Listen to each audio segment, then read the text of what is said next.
How to set TikTok audio as an alarm. So if you want to send TikTok audio as an alarm, then what you need to do is you just need to simply open up your TikTok application at first. Once you open up your TikTok, you just need to simply go with any audio that you would like to set as an alarm. Then go with share, which is on the right side.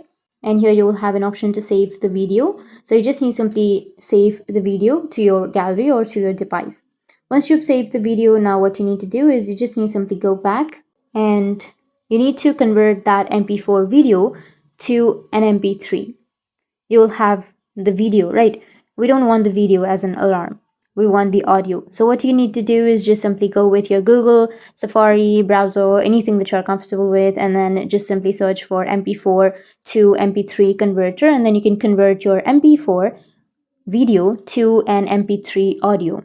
Once you've done with it, now you just need to simply go with settings, go with search, which is on the top right, and then search for alarm ringtone and tap on the option. And here you will have the ringtone. Tap on the alarm ringtone, go with the custom ringtone, and then select the audio that you've just downloaded. And that's it. That's how you can set TikTok audio as an alarm. And if you have any questions, feel free to comment below. Thanks for watching.